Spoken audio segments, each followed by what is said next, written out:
أعوذ بالله السميع العليم من الشيطان الرجيم بسم الله الرحمن الرحيم والصلاة والسلام على رسول الله اللهم صل وسلم وبارك على محمد وعلى آله وصحبه والتابعين بإحسان إلى يوم الدين. We start in the name of Allah, the most gracious, most merciful. We bear witness there is no deity worthy worship except Allah. Praise and glory be to Him, and that Muhammad is the seal of messengers. He was sent as a mercy to all mankind. May peace and blessing of Allah be upon him, his family, his companions, and those who followed his path and their day of joy. I greet you with the greeting of Islam.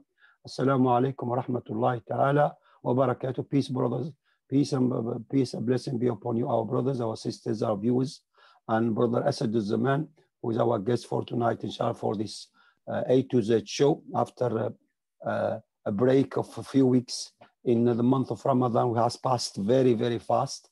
And we had Eid. I hope you have a happy and blessed Eid al-Fitr, which took place with the majority of Muslim countries on Thursday, alhamdulillah. And of course, may Allah wish you all a blessed and happy Eid, and may Allah accept our fasting, our prayers, our supplication, our good deeds. And of course, we pray, of course, for those people who have passed away before even Eid during the COVID-19, to have mercy upon their souls and give them the highest firdaus in paradise. And those who are ill, and we have brother Anis from Algeria. He's in the hospital and he wants to join his family, and he could not go because of the lockdown of Algeria. And we are appealing to the Algerian government to give him an exceptional permission to join his family, because he's so ill. He wants to actually join his family because he was he's ill as well. So we hope, inshallah, he can join his family. Huh? Yes, so inshallah, let us continue with our program. Right. Yeah, therefore we start with our community local news. I think Friday pulpit. Of course, we had the Thursday Eid khutbah. Under COVID-19, many mosques have done 1, 2, up to 5 Eids. I think you were in the Muslim Youth Foundation. I was indeed, yes. Alhamdulillah, a good number of people came. But of course, again, with the restrictions. At what time was it? At what time did you start? One is at 8 o'clock, that was mine, and then there's another one at 10 o'clock. So there were two at the Muslim Youth Foundation. Okay. So yeah, it was a bit, obviously not the same as normal. I mean, last year, of course, it was completely cancelled. And I remember I actually held the Eid prayer with 2 of my neighbors. And of course, we couldn't come into each other's garden last year.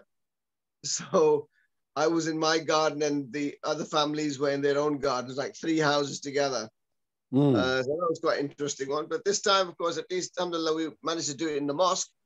But of course, I had to say to them, look, the natural desire is that we hug each other, after the salah, but please, let's make sure that, we maintain our social distancing, and we hug each other from a distance, in a sense. And so really, it was a bit of a lackluster, event. Yes, I gave my, did the prayer, did the khutbah, and reminded everyone of the issues, what the purpose of the of Ramadan was, and we mustn't forget what that purpose was. It was obviously to raise our taqwa, and everyone has raised that taqwa, inshallah, some more than others. Those who put more into it will get more out of it, and therefore all of us have actually, inshallah, those who took Ramadan at least slightly seriously, did improve upon their taqwa. And now the important thing is, when the end of Ramadan comes, then the shaitan starts whispering in our ears. And the kind of whispering we get is that, look, you've been an amazing guy or woman. You look how much you've fasted. Look how much money you've given in charity. Look at all the self-control you've had. Look at all those prayers and going to the mosque even in these difficult circumstances. So, you've been really good. Now you can relax. Now, the rest of the year, you don't need to worry about it. All those, whatever self-control you had over any haram actions, whether it's alcohol or zina or pornography or whatever you were looking at doing, before Ramadan. Look how much control you had now. Ramadan is over. Okay, you've given to God what is God's. That's Ramadan. Now, the rest of the 11 months is for your nafs. That is the whispering that the shaitan starts putting into our ears. And I reminded them of that we mustn't fall victim to the shaitan's whispering. And whatever level of taqwa we have achieved, we must do everything we can to at least maintain it. But of course, we should try to increase it. Ramadan is about boosting your iman. It's about boosting your relationship with Allah subhanahu wa ta'ala. It was about developing self-control of those organs of your body through which we commit sins, whether it's eyes, ears, mouth, hands, other parts. And therefore, we must make sure that we don't allow a reduction of that taqwa. And how are we going to make sure of that? Well, there is no better way than to implement the sunnah of the Prophet ﷺ. For him and for us, the situation certainly was for him, and we should be for us, that fasting, yes, it is fard on every single day of Ramadan. But fasting should not only be relegated to Ramadan. Fasting should be a way of life for us, as it was for the Prophet ﷺ and for his Sahaba radiallahu anhum. They would fast. The Prophet ﷺ recommended we fast on every Monday and Thursday. And then, of course, non-Muslim doctors are telling us how enormously beneficial it is for our health. But of course, spiritually, it will help us to maintain our iman. Then, of course, is the 3 middle days of every month, the 13th, 14th, and 15th, the white days. And then you've got your first 9 days of Dhul Hijjah. Very, very beneficial to fast on those days. And in particular on the 9th day of Dhul Hijjah, which of course is Yom Arafah, or the day of Hajj, the most important day. And then there's Ashura as well. So actually, fasting, when you look at it, is something that's just part of our lives. And now doctors and experts are telling us why it is just so incredibly important to maintain our health in every sense. How, we eat all this garbage, and then when we fast, the body cleanses out that rubbish, it flushes out it, detoxification. And at the same time, it helps improve our memories, it helps improve, delays the onset of dementia, etc. So many health benefits, enormous health benefits. But the important thing is, by fasting regularly, we will maintain that spirit of Ramadan throughout the year. So now that the 3 days of Eid are coming to an end, we need to make sure that the 6 days of Shawwal, we don't forget them. Fasting for those 6 days, anytime in those 6 days, during the whole of this month, is equivalent to having fasted for a whole year. So, that's a bargain from Allah.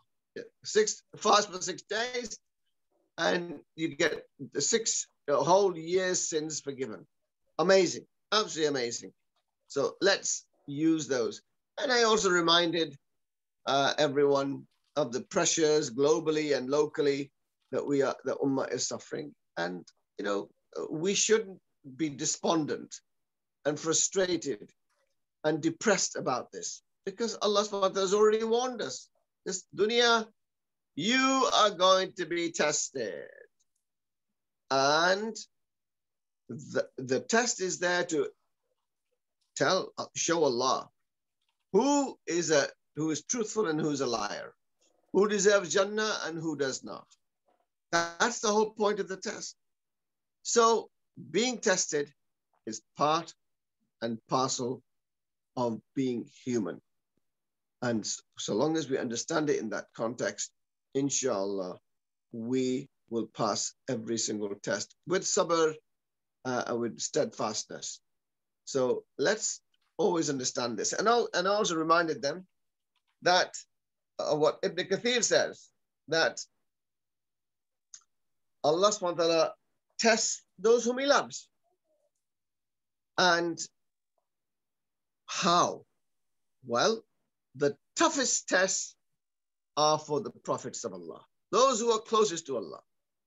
And then the next level, lower level of test is for those who are, again, the next level in terms of closest to Allah from the prophets, and then the next, and then the next. And of course, the toughest tests are for the prophets because the reward is the greatest.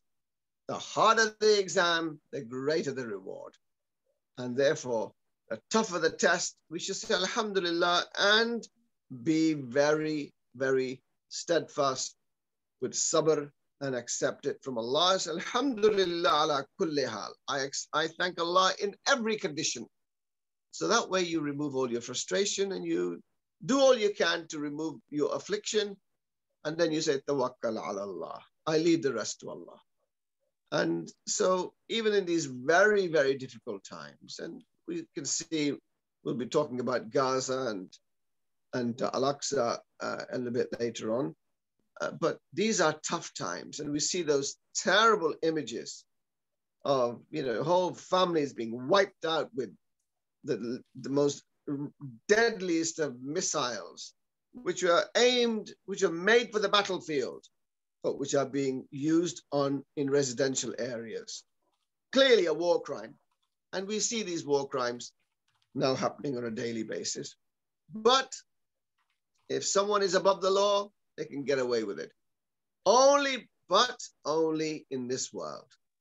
Because in the next, there is no getting away from the punishment of Allah, from the wrath of Allah. And so we do what we can to help our brothers and sisters around the world who are going through these very, very, very tough tests. And leave the rest to Allah. We do what we can, which is in our power. We just pray to Allah subhanahu wa ta'ala that He guides our leaders towards, away from the dunya, towards thinking about the akhirah and thinking about their brothers and sisters, who are suffering in Kashmir, of course, and in Gaza, in Palestine, also in Syria, in Iraq, Yemen. I mean, there's suffering all over. Situation in Burma with the Rohingya Muslims, the situation, of course, in China with the Uyghurs, and of course, not just Uyghurs, other Muslims are now coming under the attack of the atheist communists who run China.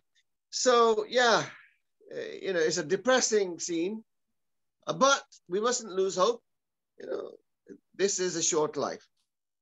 The moment you die, and we can die anytime at all. We see death and suffering every day on our screens. And so it's not something that happens to others. It happens to everyone.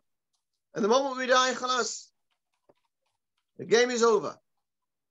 And whatever you're going to take with you will be you'll be judged according to that. So let's make sure that we send forward plenty of hasanat that will help us in the akhirah. Inshallah. MashaAllah, Jazakallah khair. And just a few remarks about the Wilmslow Road and the youngsters coming from, most of them from outside Manchester, and create a lot of chaos and disorder. Well, before COVID, I would have a go at them. I'd say, look, they come over here. They could go to Blackpool. They could go so many other places. But they come to, Wilmslow Road because it's become like a bit of a hub. It's a nice long road, plenty of, Muslim restaurants and, the curry mile, as it's called.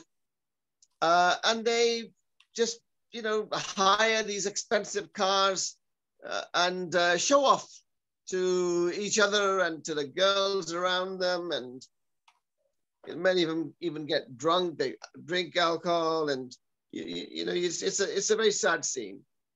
But because of COVID, we see a lot of young people now just out of sheer frustration. You know, they've got energy and they've not been allowed to expend that energy. And so it becomes an outlet for them. So, I mean, they're not the only ones. There's so many people, they act very irresponsibly, you know, non-Muslims having parties underground and secretly here and there with hundreds of them, no social distancing, no mask, nothing. And so it's not just these Muslim youth who are irresponsible. I'm afraid youth generally tend to be irresponsible. Well, we should be setting a good standard, but you know, these young boys who are grown up here, many of them, you know, they've got Muslim names, yes, but beyond that, with many and many of them, it's, you know, it doesn't go beyond that. Their behavior, unfortunately, alcohol is okay, drugs, shisha, girls. I mean, their lifestyle is not very different to the lifestyle of non-Muslims, unfortunately. And you know, it's partly our fault. You know, we've got to sort out our mosques. We've got to make sure that our mosques are. Can you hear me? Yes, I can hear you. I have lost you there. Right. I think we can, because of Eid, and of course, today there was the 73rd Remembrance Day of the Palestinian Nakba, catastrophe in 15th of May 1948. And there was a protest and a march from Platfields Park, Whitworth Park, Rusholme, Manchester Piccadilly Garden, and organized by Palestine Solidarity Campaign and many other civil society organizations who participated from different organizations, Palestine Forum as well, Muslim Association Britain, and other organizations, Palestine Action Group as well. And of course, thousands of people came, and I estimate about maybe 3,000 to 4,000 people came. And of course, they did a protest, and I think the social media was there. And one thing which was striking me, the mainstream media was absent. And this is one of the placards which I like to show it. I think you can tell me if you can you read it? I certainly can, yes. Mainstream media supports Israeli war crimes. Yes. And therefore, because what I see is at the end, two freelancers, I believe that they are apprentice, learning to do journalism and writing and taking pictures and writing articles in newspapers.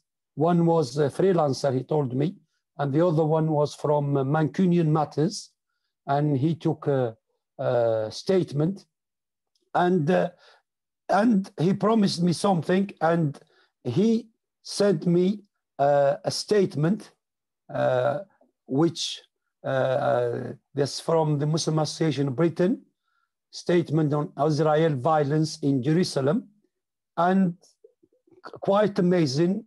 He's in his 20s, early 20s, and he wrote a beautiful article based on statement, and he wrote me this, and it's a beautiful thing he put there, and he promised to send it to me, and he has sent it to me. And this is, he said, the Muslim Association of Britain is appalled at the brutality and fresh wave of violence enacted by the Israeli state against Palestinian residents of Jerusalem. So far, after 6 days of aggression, 139 civilians have been murdered, including 37 children, 22 women in the 15 years long besieged Gaza, and 11 people in the occupied territories, with 400 injured and more than 10,000 displaced from their homes to refugee camps and United Nations schools, and compared with only 9 civilians and soldiers, one soldier or 2 soldiers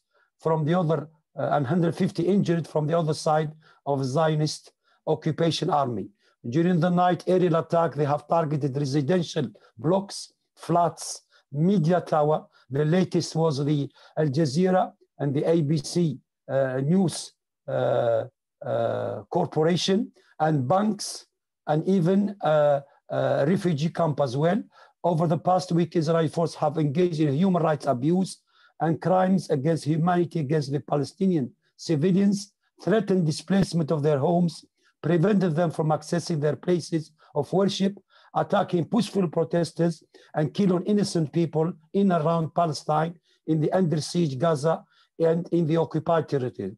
This abuse culminates in the unprovoked attack and desecration and disrespect of the sanctity of Al-Aqsa Mosque and its surrounding, one of the most sacred places of worship for over 2 billion Muslims around the world, by the Israeli forces, who used stone grenade, tear gases, rubber bullet-coated bullets to attack peaceful worshippers while they were praying in the last most holiest days of the month of Ramadan, and at least 200 Palestinians were injured by Israeli forces. This violence comes in the wake of damning report by Human Rights Watch that identify Israel's action as amounting to an apartheid system. Through this action, Israel continues to show its disdain for human rights and international laws. Their attack on unarmed peaceful worshippers in Aqsa Mosque and deliberate escalation of the violence we saw towards. Look, this is going to go on. Look, I got the point. I got the point. Let me just finish. Towards Palestinians who are being forcefully displaced from their homes in Sheikh Jarrah, neighborhood of Jerusalem, like the displacement of 750,000 people from 600 villages in 1948 through terrorist attacks on civilians to facilitate the building of more illegal settlement. And of course, the appeal is to the government, our government, because it has a historical responsibility for the Nakba, catastrophe of the Palestinian through the Balfour Declaration, must act to prevent further violence towards innocent Palestinians and to put a halt to the forced displacement in Jerusalem, especially given the call by anti-Palestinian illegal settlers to storm Aqsa, which hopefully didn't happen. And hang on. Look, this is all in the mainstream media. We don't need to repeat all of this. Therefore, can we continue with our program, please? Therefore, can we continue with our Abdul Aziz? Can we continue with our program? Continue with our program. Anyway, what I like of this is a youngster writing article like this, and this is very good as well, and I think well done for him as well. Now, let's go back to our things. 150,000 protesters. Can I ask you one question? Why the mainstream media is absent? The mainstream media, who's behind it? You have the Murdoch media, okay? He is in control of so much of our media. Murdoch is a pro-Israeli. He's a Christian Zionist. And therefore, he does not want anything but the pro-Israeli narrative to be heard by anyone. And the Express and these other tabloid newspapers, you just have to look at who the owners are. Media has owners, and the owners have agendas. And therefore, you just have to look at what their agenda is.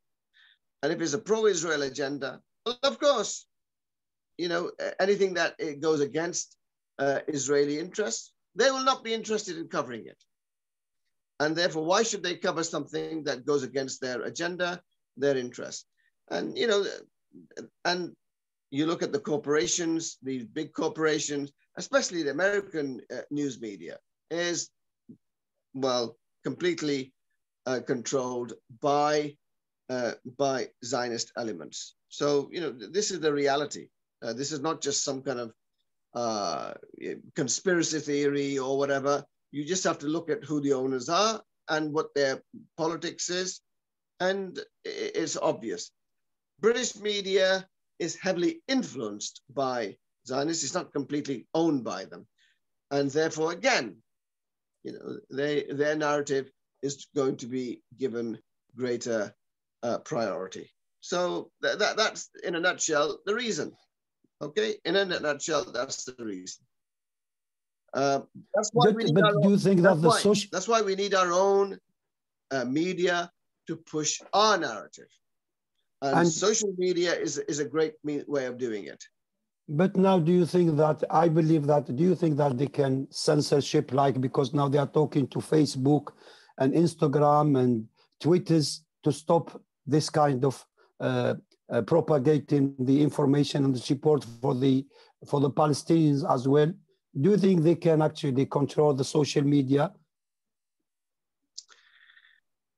More and more young people in particular are taking their news from social media rather than mainstream media. This is one of the biggest problems that the mainstream media has got, is that people are switching away. And therefore, those who control the media, they are worried that the narrative is being taken away from them. And therefore, we need to be more active on social media, because that is the way forward. That is the future. Right. And I myself and yourself, you pay for the BBC because of the TV license. And the BBC, a corporation, when it was set up, first day they said, we are here to educate the British people. And they have a BBC World Service and everything. Why the BBC, I pay for the fees, but why they are not covering the events as they should be? And they have all the correspondent now of the BBC are working as a consultant with Al Jazeera after retirement. And we can listen now to Al Jazeera, and we get the picture and the sound and the report from different people. You have been invited in the 80s, 90s, up to now, to the BBC, some of the programs, Big Question. Have you been invited to speak about this issue, about the Palestine issue, the Zionist and the conflict in Palestine in recently now? And do you think that they will invite you, or no, they will not invite you? Well, I've not been invited to speak on this issue.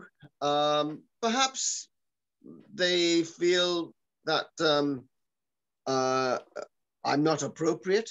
It's not a field of expertise for me. I mean, I can only think along those lines.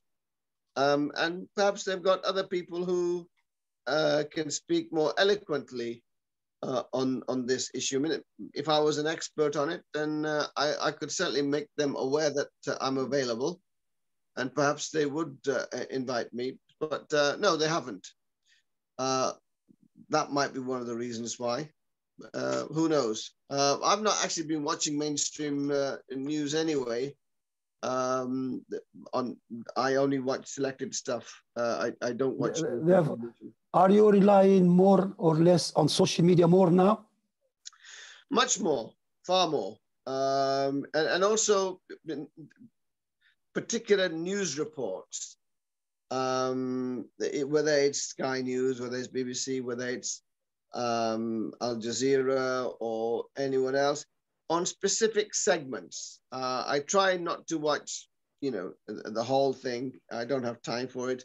So I literally, for example, on YouTube, I will watch only certain sections. I can go back, I can go forward. You have much more power over what you watch, rather than you sit there like a zombie and you just sit there for hours and hours just watching whatever is thrown at you. I tend not to do that. Right. And the social media is playing a role, and you think that those who control of Facebooks and Instagram, they will not actually, because like we have now the alternative from Turkey on to WhatsApp. Do you think now we need most Muslims to get alternative for to get our news through? Yes, we need to develop something more professional. It's not very difficult to actually produce something fairly professional for a very cheap price on social media. Who hasn't got WhatsApp? Who hasn't got Telegram? Who hasn't got, we've got all of these, and we can very easily just pass them around.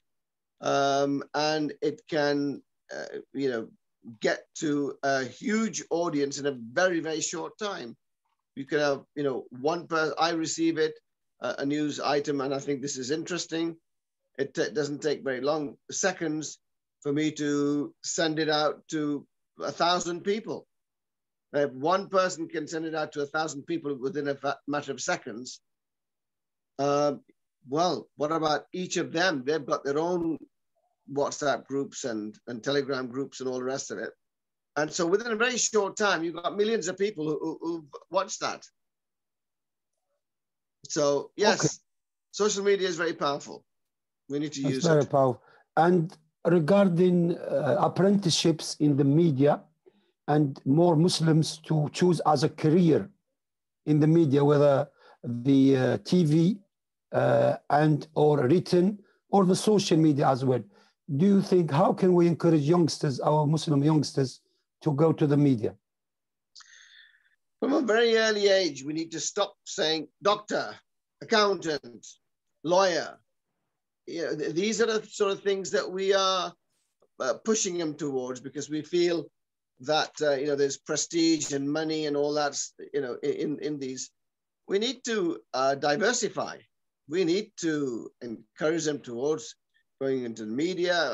You look at the number of Indians now in the media, and they were smart at maybe 20, 30 years ago.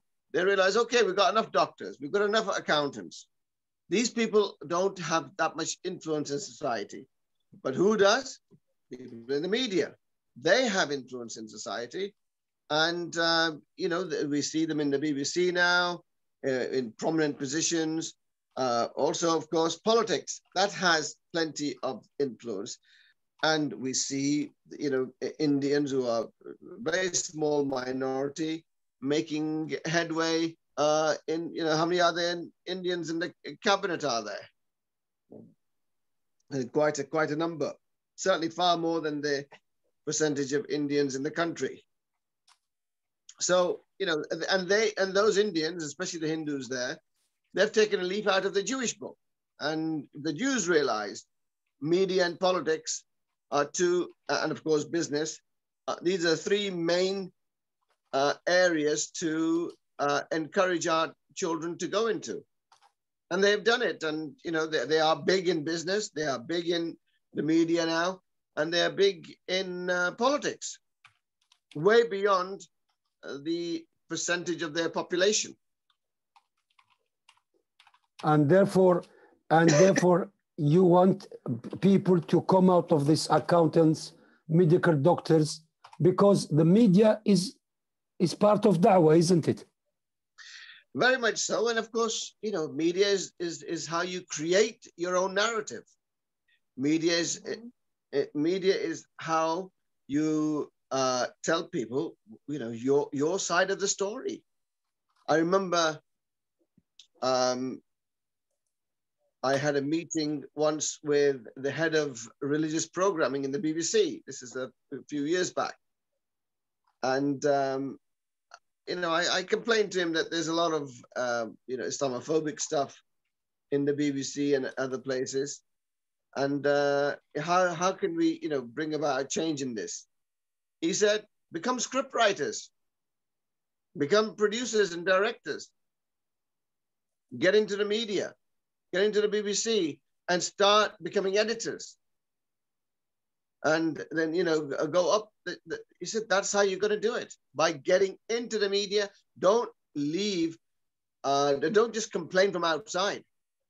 There's this report is Islamophobic and this report is, not fair. And he said, don't do that. Just get into the media and write your own narrative, become editors, etc. And this is really the way forward. And we still haven't got it. Nowhere near as many Muslims are going into the media as they should do. So, and, yeah. and complain now that we had there was a petition and a complaint about the BBC coverage of Gaza and what is happening in Palestine, everything. Last time we had somebody spoke about the Harry and his wife, private matters of the royal family. We got 45,000 complaints for that. But how many, why we are speaking to each other, but we are not using the system and knowing how to complain when things are by writing? Because I know speaking verbally, you don't do anything. But if you do it in written, it becomes legal and they have to answer you back. Look, let me explain something. Most people, and you know this as well as I do, I don't have time. You know, we don't have time to write out letters. We don't have time to pick up the phone, and we don't even know who to ring. We don't even have the phone numbers. And how many of us actually listen to the news on a regular basis? So what is required, and this is, again, you know, the Jews have done this, Hindus have done this, is you have dedicated organizations. People come together and say, okay, this is going to be something we're going to do. This is my baby now. So every time there is any article in the newspaper, in any newspaper, anytime there is any article in some news broadcast, we're going to challenge it if we don't like the contents. And then, you know, and to some extent this is happening, you know, templates are sent out and say, right, just put your name and address or phone number on there and just send it. And this is this, you know, who's your MP? This is the MP, right? This is the email address. Send it to them, etc. So we need a dedicated team, an organization, which is well-funded and well-manned, so that we know that someone is doing the job for us. At the moment, it's kind of left to Tom, Dick, or Harry. And you can't, you know, get serious work done like that. It just doesn't happen. Okay, thank you very much. Right, you are listening to A2Z show on Radio Hajj, and this is Brother Asad Zaman, and we have just covering almost the national. And national news, I think I want you just to talk about maybe a little bit about the election, local election, and the Scottish election and the Welsh and the Northern Ireland election under COVID-19 condition, and the percentage of participation. And of course, we had the very big maybe breaking news of Tiger Patel Conservative win in Hartlepool against the Labour-held seat, which has been held from the 60s, and what is once united Muslim vote. And he had done a very good campaign in Ramadan and under COVID-19 condition. Do you think the Muslim vote, if it's used, it can decide about the fate of many candidates, whether on parliament or local council or Lord Mayor or police commissioner, and so on and so forth? Well, Labour got beaten up badly. And there are a number of reasons why Labour got beaten up badly and lost the popular vote, and why they've lost more councils and council seats, and why traditional Labour Party supporters are abandoning them. You see, one is, of course, Brexit. Many of the areas which used to be Labour also voted for Brexit as well.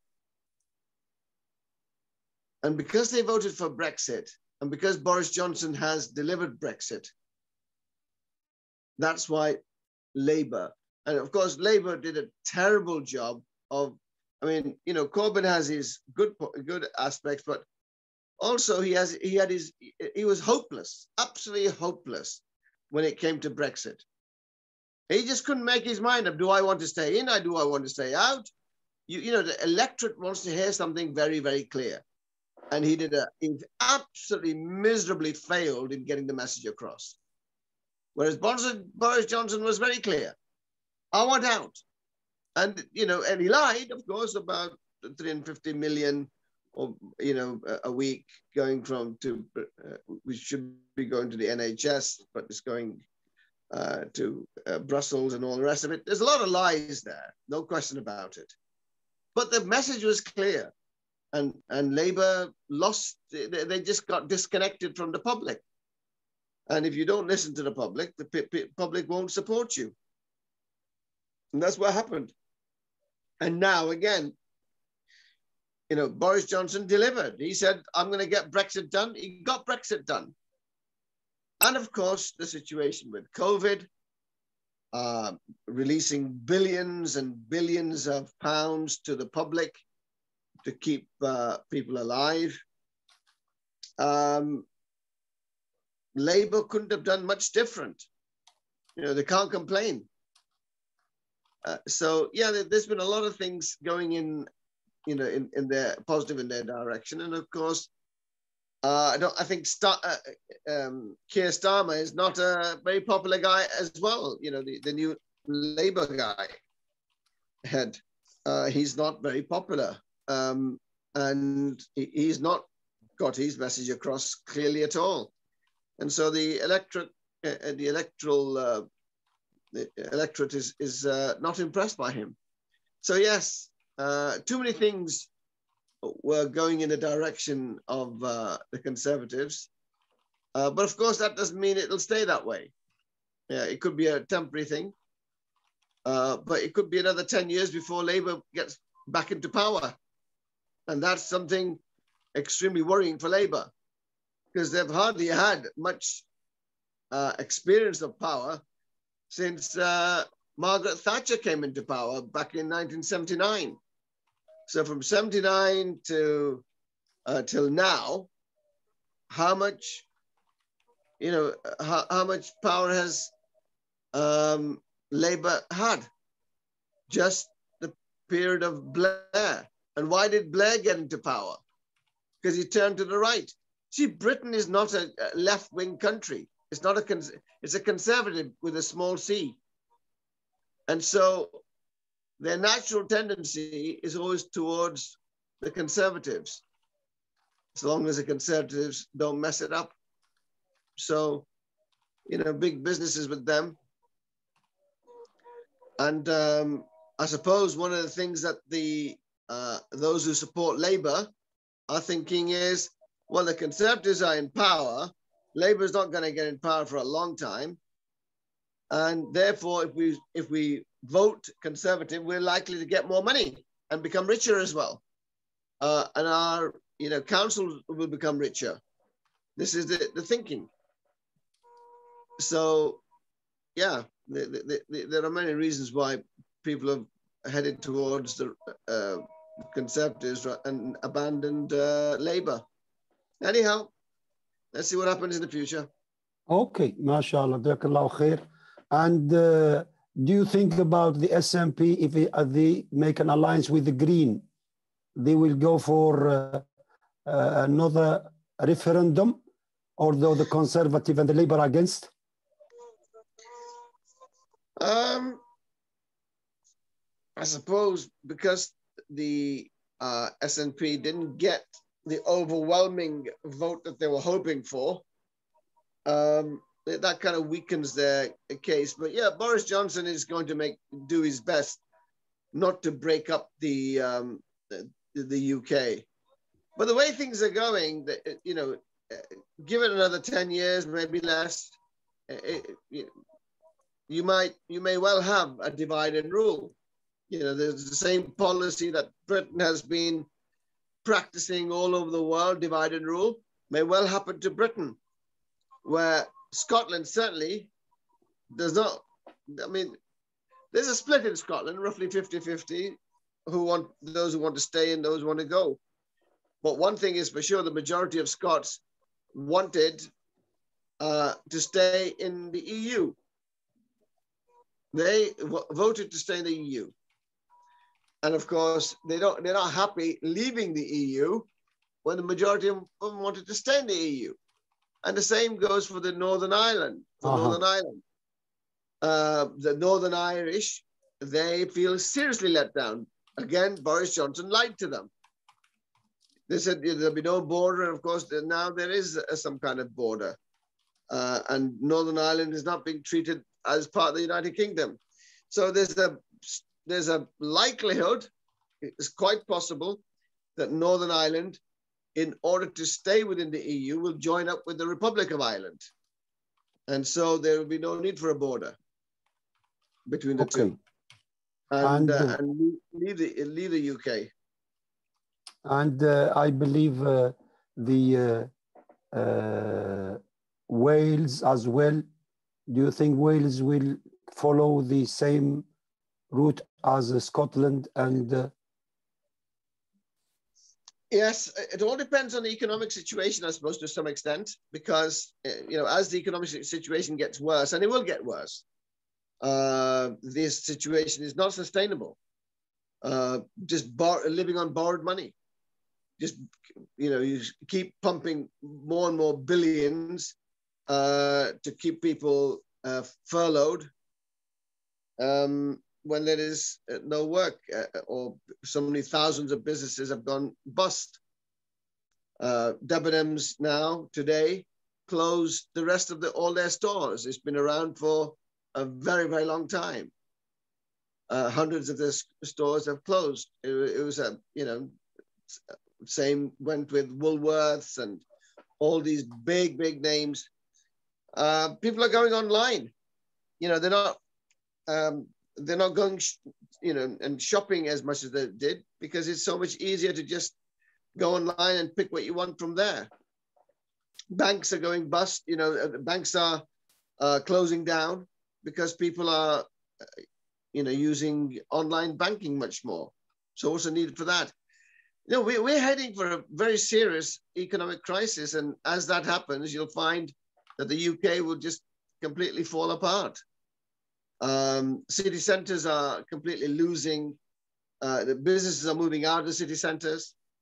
More and more people are working from home. And therefore, big, huge buildings, office buildings in the city center are becoming vacant. They will be turned into flats, more residential rather than business. And all the ecosystem around the city centers that supported all the businesses is going to disappear. All these restaurants and takeaways and all the laundry places and all these other places that were being sustained by the business within the city center, all of them are disappearing. And so the government gets less money also from business rates and all the rest of it, and rental, and so you're going to get a serious change downwards within the business sectors, and therefore this will impact the union as a whole. And if the Irish feel they're better off on their own, and if the Scottish feel they're better off on their own, and if the Welsh feel the same way, then England will be left by itself. Okay, and that's the reality. That's the direction things appear to be going. Okay, right. Thank you very much for that. I think, of course, we can go for statistic and everything later on. I think we will those are just headlines. Boris Johnson and his flat refurbishment, paid holidays inquiry, lobbying, and David Cameron, ex-prime minister, getting employed, getting maybe millions of pounds. And he was saying better than the salary of a prime minister. and then the whole company fails and trying to lobby for this company to get. I know. Let's talk about Gaza now. Right. I think because of that, COVID, I think world news, Palestine, I think it's the issue. And of course, escalation of the aggression of Zionist occupation army. And the toll is going up. Within hit the Shati refuge camp in Gaza, at least 2 women and 7 children were added to 139 dead, including almost 36, I believe, children, and for 10,000 people displaced, 36 and 920 wounded. And of course, in the occupied territory, there was lynching of Palestinian Arabs in Israel, in the occupied territories as well. And there was a lot of rioting and destruction of businesses and properties. And of course, at the wake of the Sheikh Jarrah expropriation order, storming of Al-Aqsa mosque, discretion, disrespect of place of worship, and Gaza aggression. Yeah, that's what's been happening. So look, the situation really, what I want to talk about, we're running out of time. We're running out of time. So what I want to talk about is Israel is used to battering Gaza every few years. 3 wars, yes. The last time it killed about over 2,000 civilians. 2,200, 2014, yes. Yeah, and about 500 children. I mean, Israel is used to this, this slaughter. It's a huge, immense, powerful army. The latest technology, latest killer weapons from America, from Britain, and from elsewhere. Germany, yes. Yeah. So, and they use it against unarmed, civilians. I mean, they're bullies. They're bullies, and they are barbarians. There's no question about it. Okay. Yes. That's the way they've behaved previously, and because they've got America in their pockets, the U.S. will never harm Israel. They won't even restrict them. There'll be no question of sanctions, etc. And because of that, Israel feels they can do whatever they like. They can do absolutely anything because there's nothing anyone can do about it. They're above international law. And Biden said about self-defense to Israel. Yeah. So I think the situation is a bit different this time. What happened last time was, okay, we used to hear of, Hamas or Islamic Jihad are throwing, hundreds of rockets into Israel. But rockets, really, they were lead pipes with a bit of gunpowder in them. That's about 5 kilometer distance. By the time those so-called rockets reached, by chance, somebody's house, well, only if a person was actually, it landed on a person directly, it could kill them. Because it was just a lead pipe. That's all it was. Because by the time it reached, a few kilometers, the gunpowder had run out and there was no explosion or anything, hardly. And so, they were just ineffective, just lead pipes being thrown at the Israelis. But of course, the Israelis were dropping 1,000-pound bombs on Gaza and destroying, entire 10, 12, 15 floor flats. I mean, that's the comparison between the two. The Hamas rockets are just lead pipes. It only would kill you if it landed on you and went right through you. And then you've got 1,000-pound bombs being unleashed by F-16s and probably another sort of killer planes and drones, of course, now being used. So there's no comparison between the two attacks. Now the situation is a little different. I read an article once a few years ago. It was an interview with some Hamas commander. And he was asked, look, you know, at that time there were suicide bombings and stuff going on as well. And then you had these rock. He was asked, these lead pipes, they don't kill anyone.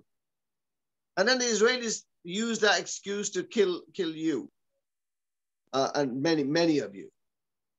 And okay, you have a suicide bomber. Okay, he kills 5 people, 2 people, sometimes nobody. Why do you do this? Why bother? He said, look, we know that these are very small actions.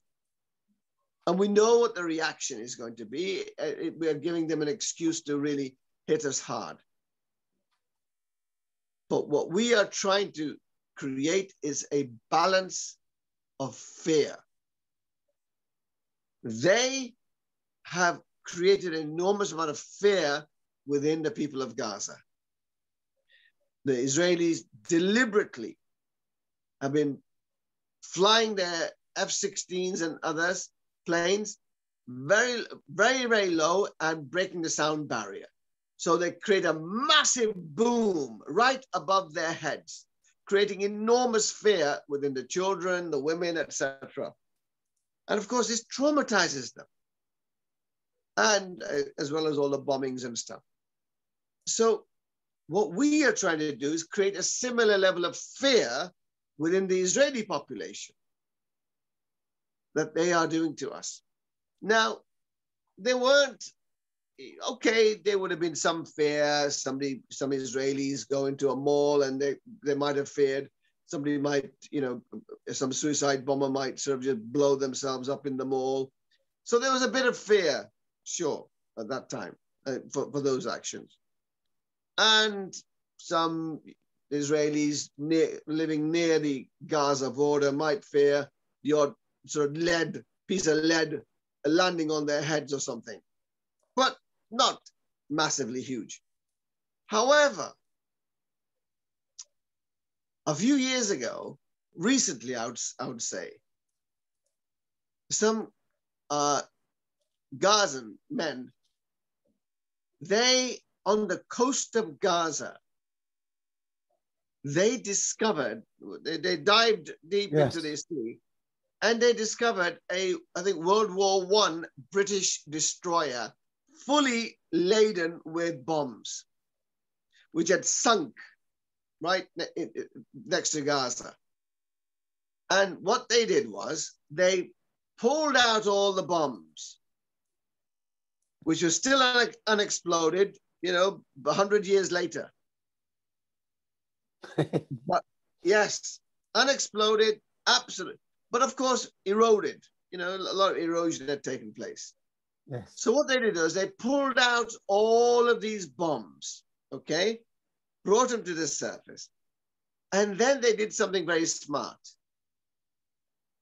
Because the shells were pretty much finished, because 100 years underwater, they're not going to last, they're not going to be in good shape. So what they did was they managed to, now remember the Israeli settlers, those colonial settlers in Gaza, and they moved out, remember that? Yes. Now, of course, the Israelis, they had a full infrastructure built for those settlers, right? Including water pipes and all sorts, and drainage and sewage piping and stuff. So, modern infrastructure. Now, when the Israelis left, of course, they destroyed their homes. But what about underground? They left all the lead pipes and everything there.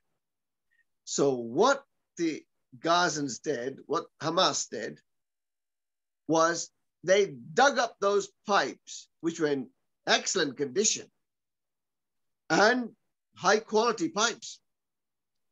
And they modified them, customized them towards carrying. They had tons and tons of gunpowder, from the bombs, the bomb material. And their engineers got to work and their bomb makers got to work, and they actually turned them into usable rockets. And these rockets were far more powerful than the lead pipes they used to throw over, into Israel. And that's why you've seen now these rockets have been reaching well into central Israel and even further north of Israel. And they have been landing in Tel Aviv. They didn't have the technology before. Now with what they've done, those rockets, and they are proper rockets, these are not just lead pipes flying through the air.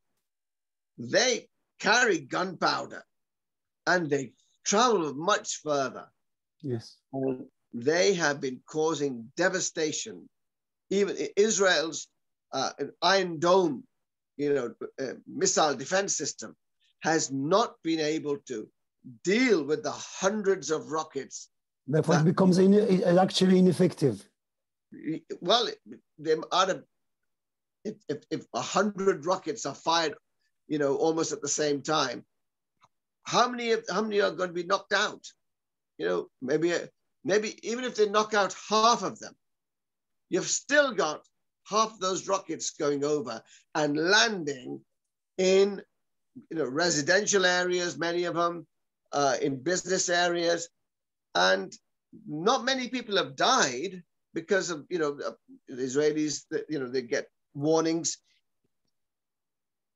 They've got sophisticated warning systems, and they've all got bomb shelters in their homes. So not many have died, but the devastation has been massive. And what Hamas wanted to do has been achieved. They have managed to achieve a balance of fear, because now every Israeli fears a rocket, not just a piece of lead piping, but a rocket could end up landing on their homes and destroying their home, and of course, killing them. So that is what's different this time. They actually do fear, and because of these rocket situation. And so they know, the Israelis, that as time goes on, no matter how much they try to destroy Gaza, you got 2 million people living there. Of course, it's absolutely tragic what's happening to the population. But I remember I was speaking to one brother that you and I both know. He's from Gaza, living here in Manchester. And I said to him, it's so devastating. It's this tiny little population. And, you have like 2,000 people, 500 children who died. He said, don't worry. Yes, it is very tragic what we are seeing. But those 500 children we lost, we made up for them before we even buried those 500 because of the high birth rate in Gaza. So I remember it wasn't long ago that the official population of Gaza was 1.5 million. Now, within a fairly short time, it's 2 million. And give it another, so no matter how many they're going to kill, 1,000, 2,000, 3,000, but the population of Gaza is going to be increasing by 500,000, 1 million. Soon, it's going to be 3 million. It won't be too long. With the high birth rate, it's going to be much more difficult for Israel to contain such a large population in such a small, tiny little area. So the problems for Israel are growing. And of course, because of social media, the world can see the barbarity of the Israeli attacks and behavior in Jerusalem, in Aqsa, also in Gaza, dead bodies of children, etc. And more and more Israeli soldiers, I think, are also speaking up and saying, you know, we did some real nasty stuff. And they have a conscience as well.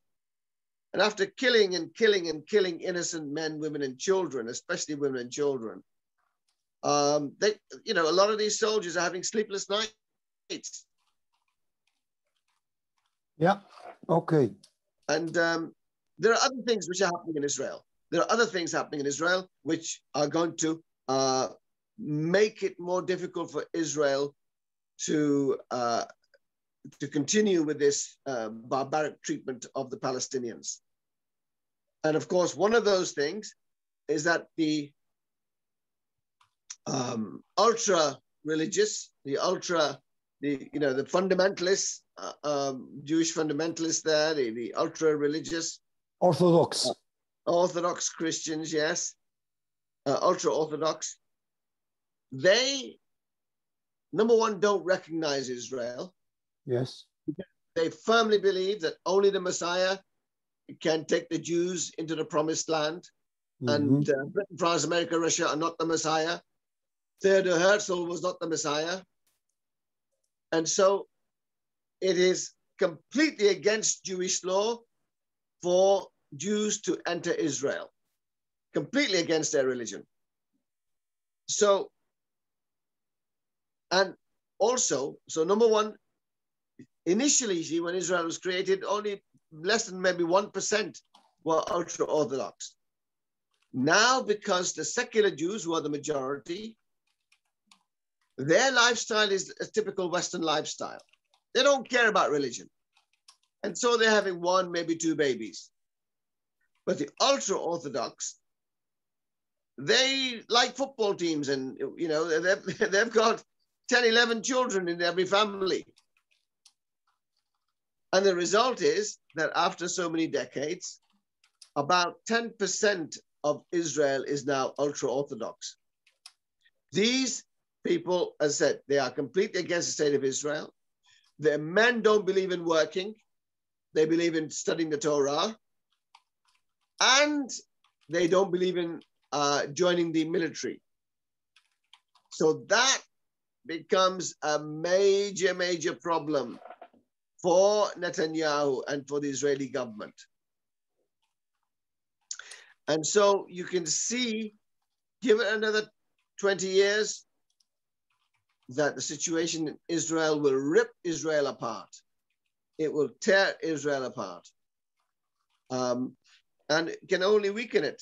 So, and at a political level, yes, even the Palestinian population is increasing, the ultra-Orthodox population is increasing, the seculars who run Israel, the Ashkenazi Jews, their population is not increasing as much.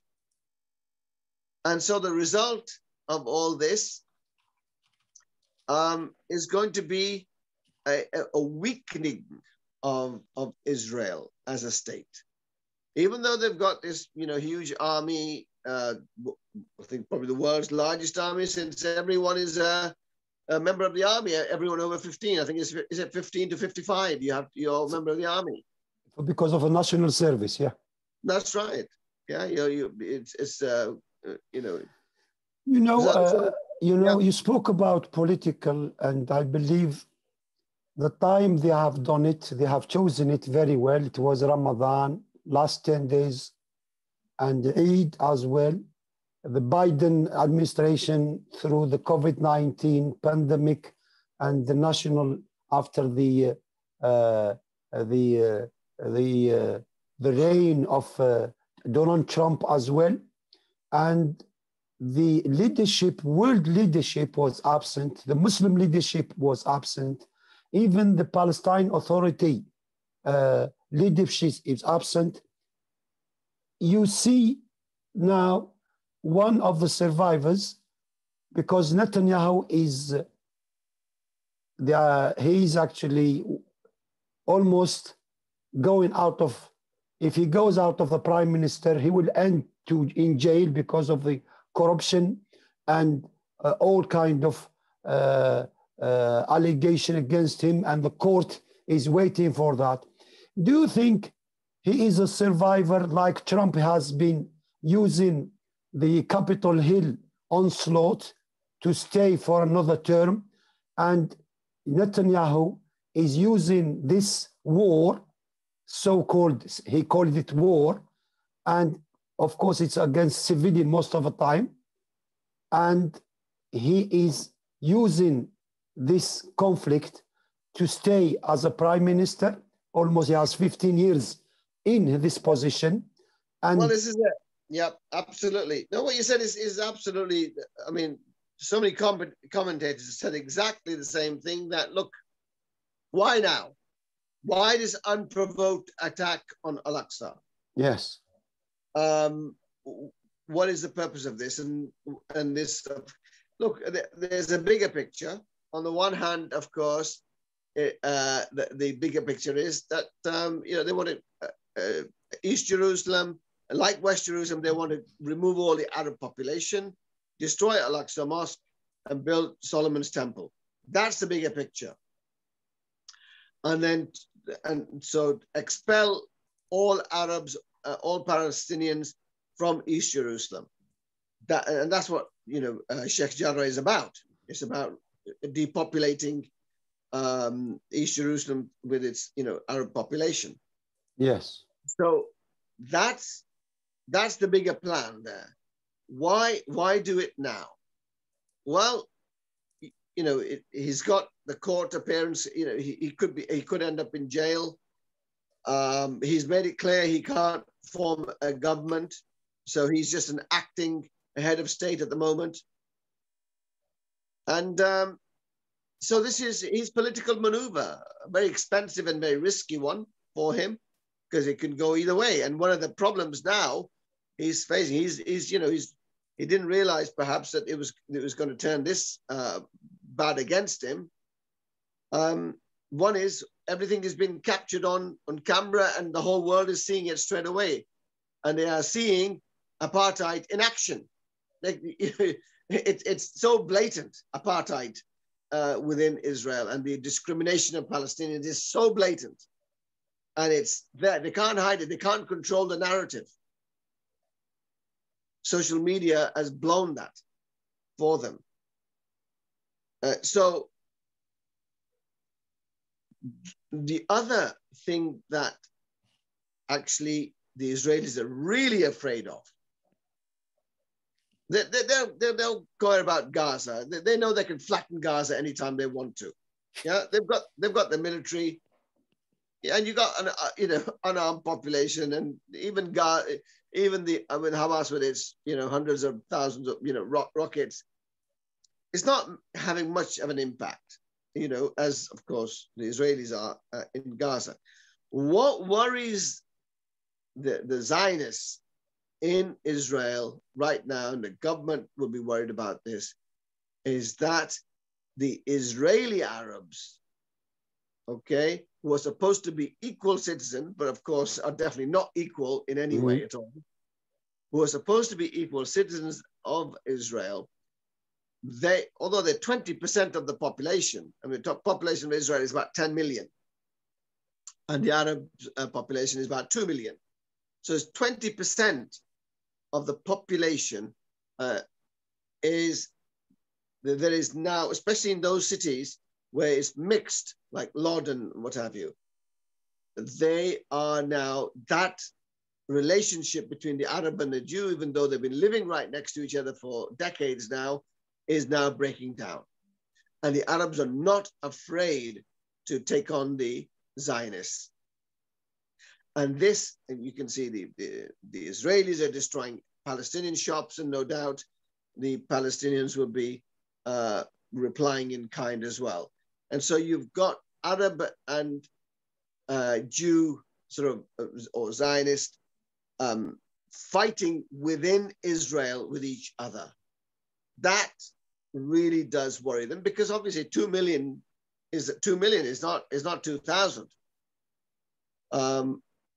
And the Palestinian population would, I'm sure, relish the idea of getting some revenge for all the suffering of decades and decades. And what the Israelis have managed to do, I was listening to a report just yesterday, is that, and this was Marwan Barghouti, who was a senior Palestinian leader. He was saying that what the Israelis have managed to do is unite all the Palestinians, those in Gaza, West Bank, those inside Israel, in Jordan, in fact, the diaspora as a whole. About 13 million altogether, actually, Palestinians. Yeah. So he said, we are, social media, of course, has helped to bring them together. And also, they have become a bit more sophisticated as well. They understand that unity is the key. And what they've managed to do, these rocket attacks, especially deep into Israel, is made Hamas far more popular than the PA, the Palestinian Authority. Mahmoud Abbas, where is he? Quiet. No, he doesn't say a thing. I've not heard any statements from him at all, or from the PA. And therefore, the people in Jerusalem, when they see Hamas rockets hitting Israelis, Jewish Israelis, Zionist Israelis, of course, it makes them feel that, yes, stuff the PA, they are useless. They're not our leaders. Hamas are our leaders. What this invasion of Gaza and the invasion of Aqsa has done, and all this fighting is done, is made more Palestinians respect Hamas over PA. And that, of course, is worrying for the West. Because we saw in 2007, when they held free and fair elections, in a very democratic process, Hamas won about, 67% of the vote or something like that. I think now, if there were democratic elections amongst the Palestinians in Gaza and the West Bank, I think they postponed it now anyway. Yes, they would get, Hamas would get probably 90%, maybe 95% even, because the people in Jerusalem, the Palestinians in Jerusalem and elsewhere, they can see that who is standing up for the Palestinians? Hamas are. Nobody else. Okay, I think because of time now, the United Nations Security Council is meeting tomorrow. The Islamic Cooperation Organization, the IOC, this one, is actually meeting tomorrow as well, after they made a statement. Look, OIC, the Organization of Islamic Conference, or a cooperative. They are a bunch of useless. 57 members. 57 people who come for a nice little chit chat, nice meal, and then they'll say, oh, yes, bad boy Israel. What they're doing is wrong, absolutely wrong. Assalamu alaikum, ma'as-salama. And then just go back to their work. European Union? European Union, yes, oh, human rights this and human rights that. And little is going to happen. African Union? What can they do? The only people who have any influence over Israel are the Americans, because they give almost $4 billion every year to the Israelis, free of charge, no strings attached. Right, and China, Russia? They're out of it. What can they do? There's little that they can do, absolutely little. What about Turkey, Erdogan statement? Erdogan, look, his heart is in the right place, but his economy is very weak. And the Turkish lira has been losing value tremendously. His economy is not in a good condition. And they have a Syrian war as well, and Iraqi war as well next to them. Erdogan has got his hands in many, many pies. Libya. Erdogan sees himself as the Khalifa of the Ummah, yeah, Amir al-Mu'mineen. But he needs the support of all Muslims to play that role. He talks like a Khalifa, and he tries to act like a Khalifa. But of course, his economy is not going to let him, because the West can destroy his economy. What weapon has he got? Okay, he's going to open the floodgates of the Syrian refugees towards Europe. And Europe, it'll be a nightmare for Europe again. Another 1 million, 2 million Syrian refugees heading towards Europe. We saw what happened in the last 3-4 years. Europe does not want that. But, that's his sort of main weapon against the West, against Europe. I think what is now, I just spoke about government, civil society organization like the Muslim Council of Britain, MAB, within the UK, what can they do? And individually, what can we do? Look, if we were to act collectively, there's a lot we can do. Yes, dua, never underestimate the power of dua. Just in Britain, the 3.3 million Muslims of Britain, if we really sincerely make dua, inshallah, you will see things happening that the Israelis don't like. We can give, thousands of pounds, millions of pounds to those NGOs, Interpal, Islamic Relief, and all these Muslim Hand and all these Human other, Appeal International. Yeah, all these other charities who are working on the ground, we give them plenty of money to help those who are suffering. Okay, the widows, the children, etc. We can write to our MPs to say, look, you want our vote? Then put pressure on the government to put pressure on Israel. Because we created this mess in the first place. Yes. Right? Britain created this mess in the first place. Yes. By, as Arthur Koestler, a very eminent and prominent Jewish historian and academic, said,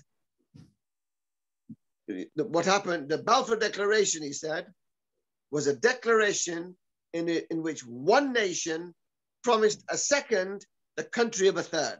Mm. That's what happened. Britain promised the Jews the country of the Palestinians. So what he's saying is, Britain, what right did Britain have to promise the Jews the country of the Palestinians? Palestine did not belong to Britain. Britain had a mandate, which simply for 28 years, yes. It had a mandate. Mandate simply means permission to administer. It was not ownership. A mandate is not ownership. And so Britain could offer Manchester to the Jews. It could offer London to the Jews. It could offer Wales to the Jews. It could offer Scotland to the Jews. It could not offer Palestine to the Jews. And therefore, and also this lie that the Zionists have been peddling all these years, that Palestine was a land without a people for a people without a land. Yeah? A land without a people? Well, people can see that this was no land without a people. And the Jews were not a people without a land. They had Europe, they had America, they were all spread all over. And they were the elite of these countries. They were the elite. They were the upper classes, not even the middle classes. So this lie that the Zionists have been peddling all these decades, hopefully, we can see with social media and more of our youngsters becoming more active. And you saw that in the parks, in these marches and protest marches. They're becoming more educated.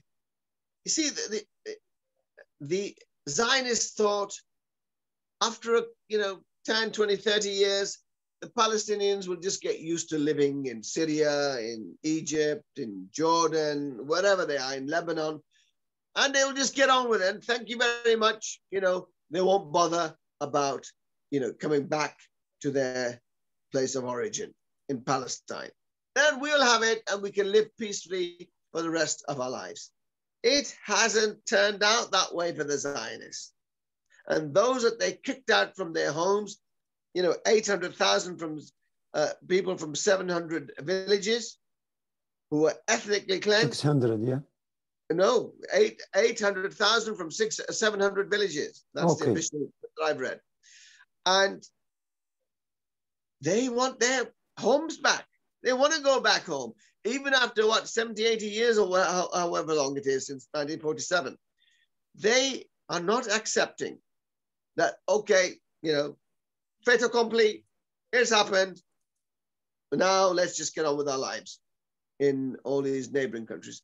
No, they're not going to give up on getting their land back. And Israel is not going to be a permanent feature on the landscape of the Middle East. That is what they are saying. You are here for a temporary period. This is an illegitimate entity. This is their attitude. Whatever the Americans feel, whatever the Europeans feel. Mm-hmm. And, this is a major, major headache for the Zionists. And that's why many of the intellectuals are, I'm sure they're scratching their heads and saying, well, look, there were three options for us. One was a two-state solution. Well, that's impossible now. It's been trampled under the feet of 800,000, these colonial fanatical Zionist settlers on the West Bank. They're not going to give up their homes, 800,000 of them, almost 1 million. So the two-state solution, dead and buried. Forget it. There's only one way that it can happen. That two-state solution could still be possible. Only one way, and that is if the government of Israel pulls out all the troops, their soldiers, from the West Bank. And so those settlements have no protection. Those settlers will be going back to America, to France, to Britain, to Germany, and wherever else they came from. They won't be living. Are you saying that the occupied territories after 1967 should be freed from all Israeli citizens and made available to the Palestinians to return? You know what? 5 million or so. You know, Hamas accepted that, to go back to the 67 borders. But of course, since then, there's been more settlement expansion and more settlers, and therefore there's no question of there being a two-state solution. And do you think that because now they are amassing their troops on the border of Gaza, and of course they are actually saying, of course, if you want to do it, you should do it, but they are saying it, they want to have a ground invasion. Tomorrow is United Nations Security Council, and there was a call by Turkey a few years ago about international United Nations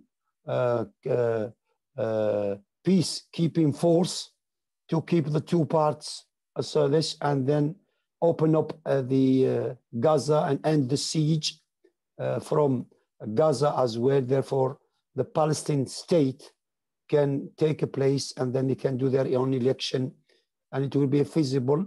And of course, before 1917, for 1400 years, Jews, Christian, and Muslims, I have here actual map, 1917, 1400 years of Islamic rule with no whatsoever conflict between all communities. They were made of majority of Muslims. 6% of the total population was Jews, a same percentage or 10% Christian, and the rest were actually Muslims. Now, the idea of making Palestine as one state and therefore, and keeping all the components, because an international place for all Abrahamic faiths, and bring in all the communities together under the rule of law and the rule, respecting the law, democracy, respecting of individual freedom and everything.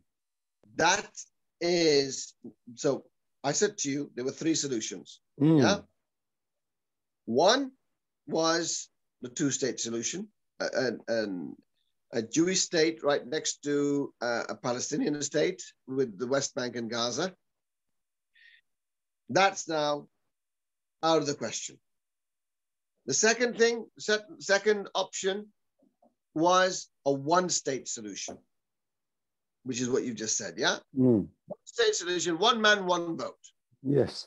So Jew or Palestinian, you've got one vote. And therefore, you know, you bring the whole, the West Bank, Gaza, and Israel into one country, and everyone is equal under the law. Of course, the Israelis will never accept that. That's the ideal solution. Everyone lives equally. The Israelis will never accept it because they know that the Palestinian birth rate is higher than theirs. So right now, okay, there might be 8 million Jews there, but very soon there will be more than 8 million Palestinians there. But when you Israeli, not all Israeli Jews are Zionists. Therefore, the Zionist party is in control of the Israel now through, although there was 5 elections now, the Likud party cannot make actual majority government up to now. And if the Orthodox Jews who are against the Zionism and all the state of Israel, do you think that, and with all the Palestinians, about 13 million of them, and of course the Jews who are there inside, if they say one vote, one person, one vote, if there was an election on this, and a party like Zionism, if he doesn't get support from outside, do you think it has any future? The Israelis will never accept one man, one vote, because they know that that will be the end of Zionism and the Zionist dream, okay? Because it'll be just an ordinary state with Muslim, Christian, and Jew living peacefully, and that's not what they want. They want a Zionist Jewish state, which gives preference to Jews above all other minorities. So by nature, what they want is an apartheid state, okay? And that is the third option. So two-state solution, out the question. It's gone, it's not possible. A one-state solution, the ideal solution, not feasible, not acceptable, because it'll be the end of Zionism, the Zionist state. The third option, therefore, there's only one option, apartheid. And that is what they have chosen. And now you've got apartheid throughout the system. You've got, see, on the West Bank, what you've got is occupied territory. So those people are under occupation. In Gaza, again, under occupation. Under siege. East Jerusalem, they are supposed to be Israelis, but they are not citizens, but they are residents. Okay. Okay, they're not citizens, but they're residents. And then the Israeli, the Arabs, the Palestinians living in Israel are supposed to be citizens with equal rights. But there is formal and informal discrimination built into the system. Okay, so on the one hand, you've got different rules, for example, with regards land and property. So, and also in terms of infrastructure, where there are Palestinian villages and towns, you see they are decades behind. Whereas the Jewish ones, where the Jewish majority, they are, a huge amount of money has been spent on them to make them modern. So there's discrimination in terms of spending of money on health, education, everything, yes. Health, education, especially where there are mixed, they've got segregated schools, and the curriculum is different, and the funding is different. The Jewish schools, much better funded. So you've got built-in discrimination, even though on the surface of it, they're supposed to be equal with the Palestinians are supposed to be equal with the Jews. and at a political level as well. The Palestinian Arab representatives have not been treated as legitimate representatives of the Palestinian people and given sort of equal treatment within the political system. So whatever way you look at it, you've got apartheid totally embedded within the system. And of course, in 2018, you had the nation state law, which made it official. This is a Jewish state. That's it. This is a Jewish state. And if you are not Jewish, you should just be grateful that you are being allowed to live here. There's your apartheid. In democracies, like we are living in a democracy in the UK, the majority population, white, yes, non-Muslim, indigenous population, you could call it, they're the majority. The minority are 10, 15, 20%, okay? 10% or whatever. That's the minority. That's your Muslims and Jews. Sikh, Hindu, whatever. We are a minority, but this is what democracy is about.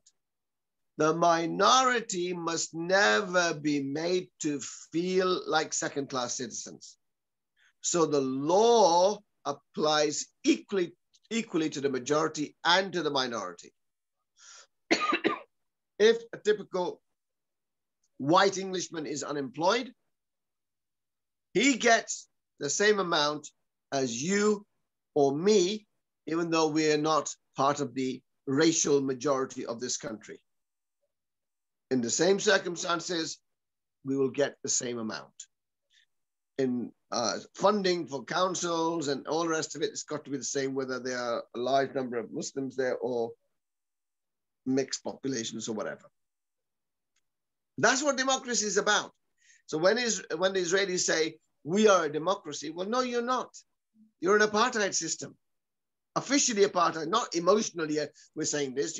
No, officially it's an apartheid system. That's the reality.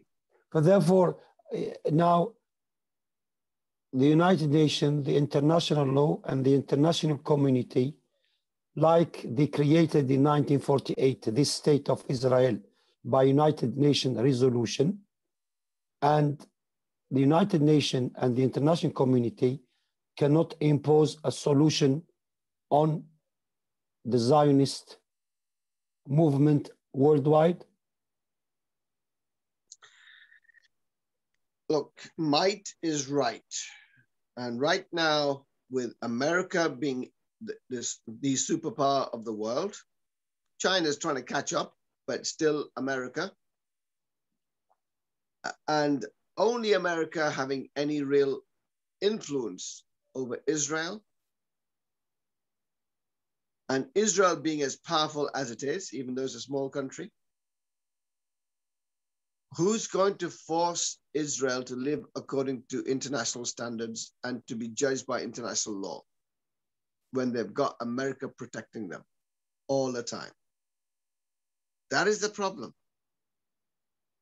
So long as that American protection, that's a real Iron Dome that Israel has got, the United States. Because the United States will always protect Israel, and we have talked about Christian Zionism in the past. Yes. That's why they will protect Israel, always. Because, as we talked about, the second coming of Christ and all the rest of it. So this is the reality. This is the situation.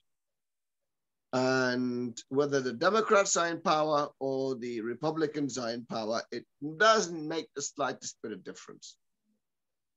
The protection of Israel will always remain. All right.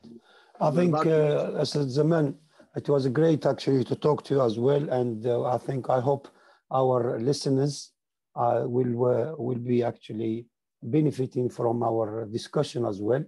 And we may keep it as free as possible.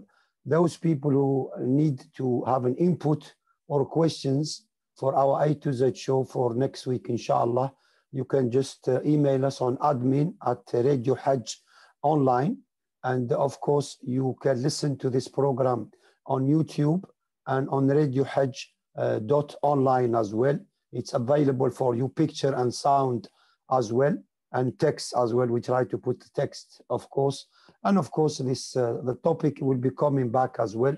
And we pray to Allah subhanahu wa ta'ala in this night to stop this bloodshed and human lives. Every soul should not be taken away in 2021.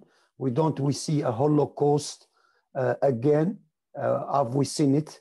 And those who supposed to have an experience with Holocaust, they should actually stand and stop killing civilians, whatever the pretext is and whatever the aim and objectives. That land is a promised land to all humanity. It's an international land. And always, I believe, if justice will prevail like it has for 1400 years before 1917, before the British mandate, that justice will bring peace, not only just to Palestine, Jerusalem, but to the whole world. For therefore, the word which we have seen in the protest, they were speaking about end occupation now, free Palestine, end the siege of Gaza, and the no justice, no peace. Those still the mottos people should be. And of course, this is mottos are for the whole world.